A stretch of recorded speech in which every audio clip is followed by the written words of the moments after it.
तो आज का लेक्चर मैं एक अगेन छोटे से सिंपल क्वेश्चन से स्टार्ट करता हूँ।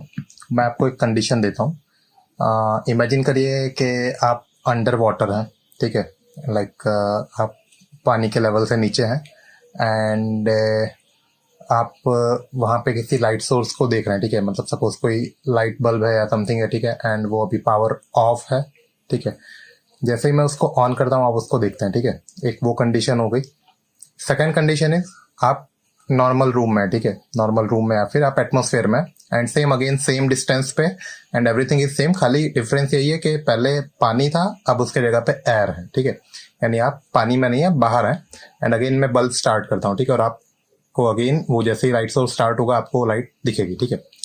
तो दोनों ही फिनोमिना में आपको कुछ डिफरेंस लगता है, लाइक लाइट को देखने में या फिर लाइट की इंटेंसिटी में या फिर लाइट आपको कैसे दिखी उसमें कुछ डिफरेंस होगा? आपको क्या लगता है? वैसे आपको लाइट दिखने में टाइम में तो कोई डिफरेंस नहीं लगेगा, ठीक है, बिकॉज लाइट की स्पीड काफ़ी ज़्यादा होती है, that is around 3 lakh kilometres पर सेकेंड। ऐसे हम लोग बहुत ही माइन्यूट लेवल पे अगर उसको ऑब्जर्व करेंगे तो डिफरेंस आएगा, बिकॉज मीडियम चेंज हो रहा है वहाँ पे, ठीक है। एक मीडियम में आप एयर में है जहाँ पर रेजिस्टेंस कम मिलेगा लाइट को तो उसकी स्पीड ज़्यादा होगी, ठीक है। एयर में हम लोग स्पीड ऑलमोस्ट 3 लाख किलोमीटर्स पर सेकेंड लेते हैं, और वही चीज़ हम लोग जब वाटर में होते हैं तो उसकी स्पीड अप्रॉक्सीमेटली 2.25 लाख किलोमीटर्स पर सेकेंड होती है, ठीक है। यानी ऑलमोस्ट 0.75 लाख किलोमीटर, 75,000 किलोमीटर पर सेकेंड की स्पीड रिड्यूस हो जाती है, बट बिकॉज वो डिस्टेंस बहुत ही कम होता है इसलिए हमको फील नहीं होगा, ठीक है। But there is always the difference, ठीक है। एंड सेकंड, इंटेंसिटी वगैरह में भी डिफरेंस होगा, बिकॉज लाइट होगा मीडियम चेंज होगा यानी उसका रिफ्रैक्टिव इंडेक्स चेंज होता है, ठीक है। स्कैटरिंग वगैरह जो बहुत सारे फिनोमिना होते हैं जो लाइट से एसोसिएटेड है, मीडियम चेंज होने की वजह से वो सारी भी चीज़ें चेंज होंगी, ठीक है। बट आपको स्पीड में कोई डिफरेंस माइनर मेजर दिखेगा नहीं, ठीक है। आपको लाइक रियलाइज ही नहीं हो पाएगा क्योंकि वो डिस्टेंस काफ़ी कम होता है, ठीक है। तो हम लोग अपने एनसीईआरटी के चैप्टर 10 जो हम लोग लाइट चला रहे हैं, ठीक है, उसका एक पार्ट हमने खत्म कर दिया है, रिफ्लेक्शन, एंड आज हम लोग सेकेंड पार्ट स्टार्ट करने वाले हैं, डेट इज रिफ्रैक्शन, ठीक है। तो इसीलिए मैंने ये एक मीडियम से रिलेटेड क्वेश्चन एक आपके सामने रखा था, बिकॉज हम लोग आज रिफ्रैक्टिव इंडेक्स का टॉपिक स्टडी करने वाले हैं, ठीक है। Okay friends, welcome to Fusion Academy and चलिए स्टार्ट करते हैं हम लोग रिफ्रैक्शन। तो रिफ्रैक्शन हमने पहले ही थोड़ा सा देखा था, व्हाट इज रिफ्रैक्शन, ये होता क्या है इसमें, एक तो मीडियम चेंज होता है, जो लाइट रे ट्रैवल कर रही होती है उसका मीडियम चेंज होता है एंड उसकी वजह से क्या होता है, उसकी स्पीड चेंज होती है एंड उसकी वजह से उनका पाथ जो है वो डेविएट हो जाता है यानी चेंज हो जाता है, ठीक है, जिसको हम लोग क्या बोलते हैं, रिफ्रैक्शन, ठीक है। अब ये सब रैंडम नहीं होता है, ऐसा नहीं कि किसी भी तरफ जा रहा है कैसे भी स्पीड कम हो रही है, ठीक है। They are all followed by the rules, ठीक है। एंड हमको वही चीज स्टडी करनी है कि कितना पाथ चेंज होगा, कैसे चेंज होगा, कितनी स्पीड चेंज होगी, क्या होगा, ठीक है। तो रिफ्रैक्शन का हमने जो एक सिंपल सा एग्जाम्पल भी देखा था, ठीक है, कि क्या होता है कि यहाँ से सपोज लाइट रे आ रही है, ठीक है, एंड यहाँ पे हम लोग नॉर्मल ड्रॉ करते हैं, ठीक है। तो नॉर्मल के रिस्पेक्ट में वो अवे फ्रॉम नॉर्मल या फिर टुवर्ड नॉर्मल इस तरह से बेंड हो जाती है, ठीक है। तो इसको हम बोलते हैं रिफ्रैक्शन, यानी whenever light ray changes the path due to the change in medium it is called refraction, ठीक है। Change of path of light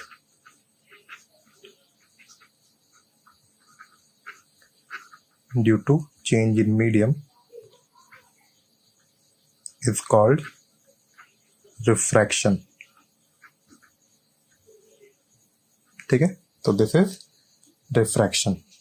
अब रिफ्रैक्शन में सबसे पहला टॉपिक जो हम लोग स्टडी करेंगे that is refraction through a glass slab, ठीक है, जो आपके टेक्स्ट बुक में एक टॉपिक है, ठीक है, refraction through a glass slab, ठीक है। तो ये जो फिनोमिना है इसमें हम लोग एक रेक्टेंगल ग्लास स्लैब लेते हैं जो कि एक्चुअली एक 3D इमेज होनी चाहिए, ठीक है, बट हम लोग यहाँ पे 2D में स्टडी कर रहे हैं, ठीक है। तो यहाँ पे है क्या, एक्चुअली दो तरह की सरफेस है, ठीक है। इसको हम लोग अगर 3D में इमेजिन करो तो ये पूरा ग्लास स्लैब होगा ऊपर, ठीक है, एंड नीचे दूसरा लेंस या फिर ग्लास जो उसका सरफेस होगा, ठीक है। तो यहाँ पे हम लोग पहले इमेजिन करते हैं कि एक लाइट रे इंसिडेंट हो रही है फॉर एग्जांपल, ठीक है, इसको हम बोलेंगे इंसिडेंट रे, ठीक है। And her point of incidence पे एक नॉर्मल ड्रॉ किया जाता है, ठीक है। अब ये जो नॉर्मल है, ठीक है, यहाँ पे मीडियम क्या है, एयर, यहाँ पे मीडियम है glass, and third medium again जो फाइनल आएगा वो होगा एयर, ठीक है। अब एक रूल है, ठीक है, कि लाइक डेंस मीडियम से रेयर मीडियम में लाइट जाएगी तो कैसे बेंड होगी, और रेयर मीडियम से डेंस मीडियम, यानी dense medium to rare medium अगर लाइट जाती है, डेंस मीडियम यानी जो ग्लास वगैरह है सब डेंस मीडियम है, एंड रेयर मीडियम यानी एयर वगैरह है सब रेयर मीडियम है, ठीक है। तो कंपैरिजन देखा रहता है कि रेयर कितना, कौन सा मीडियम रेयर और कौन सा मीडियम डेंस है दोनों में से, ठीक है।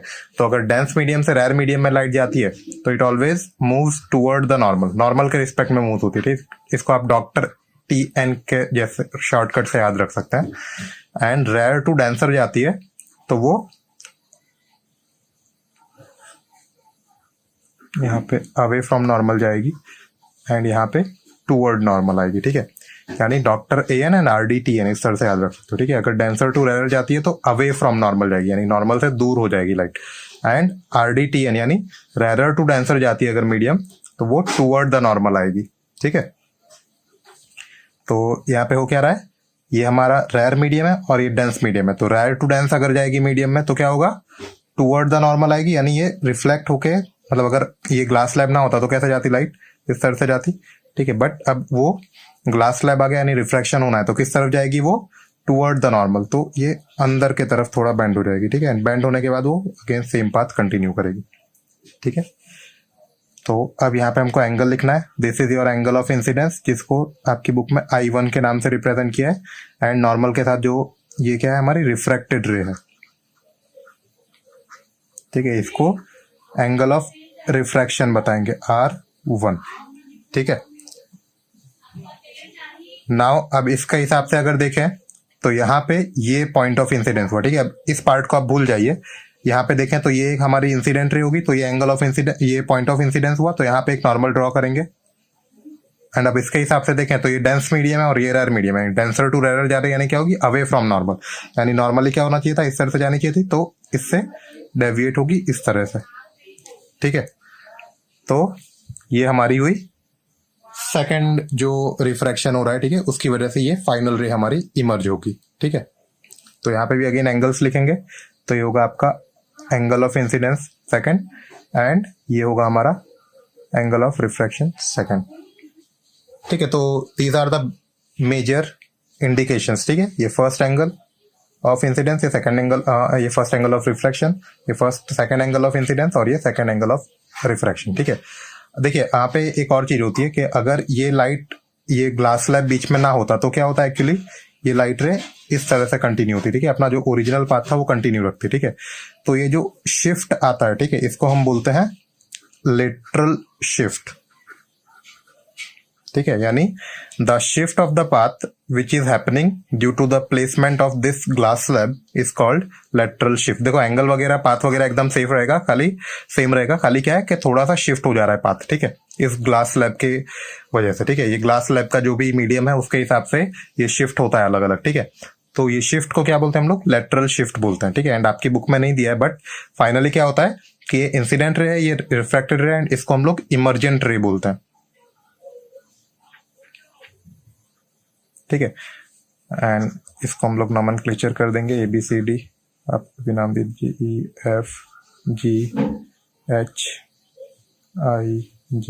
ठीक है, नाम आप अपने हिसाब से दे सकते हैं। तो this was the refraction through a glass slab. आपको यही चीज खाली यहाँ पे एक्सप्लेन करनी है कि कौन सी रे इंसिडेंट रे है, कौन सी रे रिफ्रैक्टेड रे है, ठीक है। फर्स्ट AB सरफेस पे EG है वो आपकी इंसिडेंट रे है और GH है वो आपका रिफ्रैक्टेड रे है। सेकेंड सरफेस जो है DC, उस पे आपका EG है वो इंसिडेंट रे है और HJ है वो रिफ्रैक्टेड रे, ठीक है। You have to just explain this in the theory, ठीक है। तो this was refraction through a glass slab. Now एक लॉ है that is called Snell's law of refraction.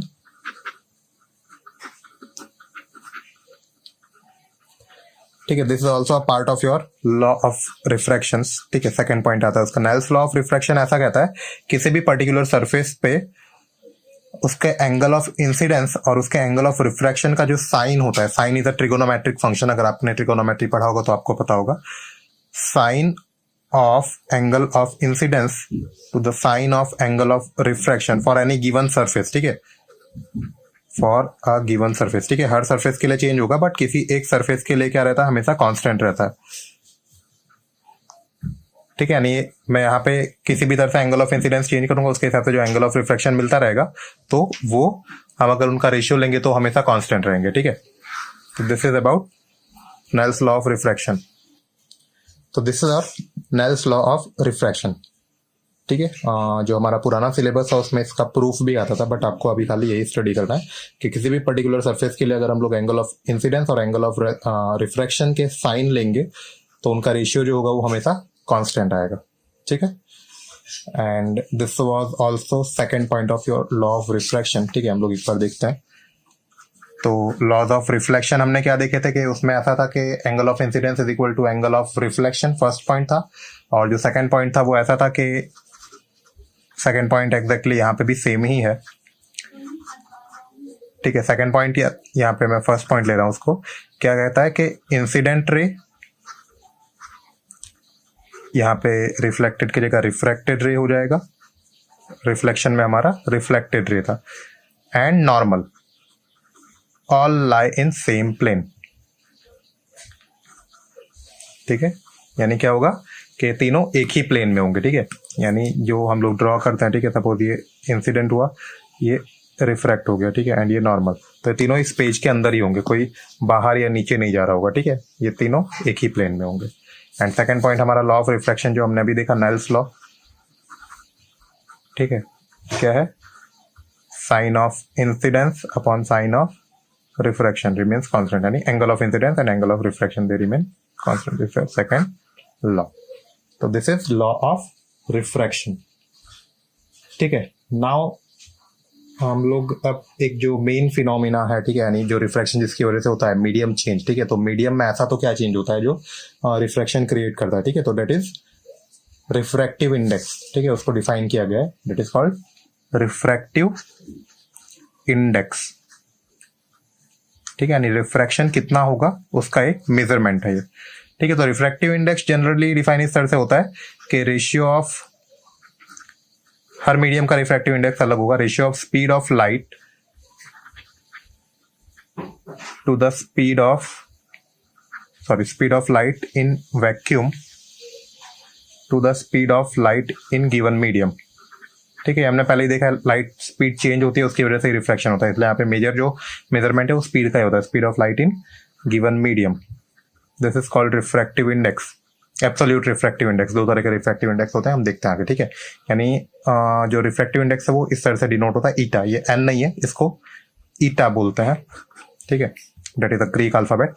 Again it is represented by C by V. यहाँ पे C क्या है, speed of light in vacuum, and ये है speed of light in given medium. अगर air है तो एयर में जो होगी वो लेंगे, वाटर है तो वाटर में जो है वो लेंगे। ठीक है, तो this is a absolute refractive index, यानी तुमको किसी पर्टिकुलर मीडियम का अगर फाइंड करना है रिफ्रैक्टिव इंडेक्स तो ये फॉर्मूला यूज होता है। Second is relative refractive index.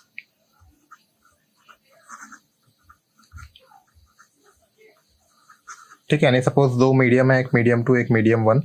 ठीक है, तो अगर हमको फाइंड करना है refractive index of medium 2 with respect to 1, इसको इस तरह से पढ़ते हैं, refractive index of medium 2 with respect to 1, जो पहले होगा उसका मीडियम हम फाइंड करते हैं विद रिस्पेक्ट टू 2, सेकंड के कंपैरिजन में। ठीक है, तो of medium 2 with respect to 1, तो ये होता है ईटा 2 अपॉन ईटा 1, इस तरह से। ठीक है, ईटा 2 अगर लेना है तो इसमें क्या होगा, सी अपॉन V2, एंड इस क्या होगा, सी अपॉन V1। तो इसको अगर हम सॉल्व करेंगे तो ये हो जाएगा V1 बाई V2, यानी इनवर्स हो जाएगा। ठीक है, तो ईटा 2 विद रिस्पेक्ट टू 1 आता है ये। ठीक है, अगर इसको मैं रिवर्स कर दूं, यानी of medium 1 with respect to, तो ऑब्वियस सी बात है ये भी रिवर्स हो जाएगा। ठीक है, एंड दो मीडियम का एक दूसरे के रिस्पेक्ट में अगर हमने फाइंड किया है तो आंसर क्या आएगा, 1 आएगा। सिंपल है, v1 upon v2 into v2 upon v1, ये कैंसिल होकर आंसर क्या आएगा 1, यानी eta21 इंटू eta12 हमेशा क्या आएगा 1। ठीक है, तो this is relative refractive index and this is absolute. ये कंपैरिजन के काम में आता है कि कौन से मीडियम का किस मीडियम के रिस्पेक्ट में रिफ्रैक्टिव इंडेक्स कितना है, उसका रिफ्रैक्शन कितना होगा।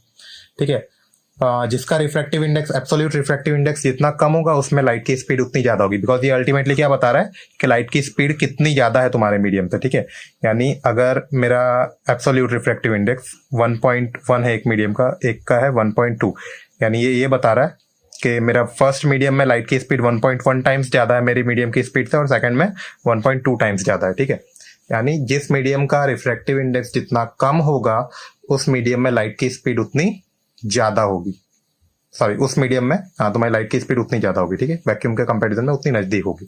ठीक है, एंड अगर वैक्यूम जो है, वैक्यूम का मीडियम 1 होता है रिफ्रैक्टिव इंडेक्स, बिकॉज क्या है कि ऑलरेडी हमको वैक्यूम से ही कंपेयर करना है, यहाँ पे भी वैक्यूम ले रहे हैं तो c/c क्या हो जाएगा 1। तो this is the highest speed. ठीक है, तो वहां पे क्या होता है, रिफ्रैक्टिव इंडेक्स 1 होता है एंड बाकी तुम्हारा उससे ज्यादा ही होगा। एब्सोल्यूट रिफ्रैक्टिव इंडेक्स कभी भी 1 से नीचे नहीं होगा। ठीक है, बिकॉज क्या है कि तुम्हारी जो मीडियम की स्पीड है वो कभी भी वैक्यूम की स्पीड से ज्यादा तो हो नहीं पाएगी, यानी डिनोमिनेटर कभी ज्यादा हो नहीं पाएगा। डिनोमिनेटर ज्यादा होगा नहीं तो तुम्हारा कभी भी वैल्यू 1 से नीचे जाएगी नहीं। ठीक है, तो I think this is about refractive index absolute and relative. ठीक है, and how does it define the refraction. ठीक है, तो आई होप इतना क्लियर हो गया होगा, एंड इफ क्लियर हो गया तो please like, subscribe and share the channel. ठीक है, so that like I can get positive feedbacks। And next lecture में हम लोग अगेन इमेज फॉर्मेशन देखेंगे, रिफ्रैक्शन में किस तरह से होती है, एंड फिर आगे कंटिन्यू करेंगे। Okay, till then take care, bye bye.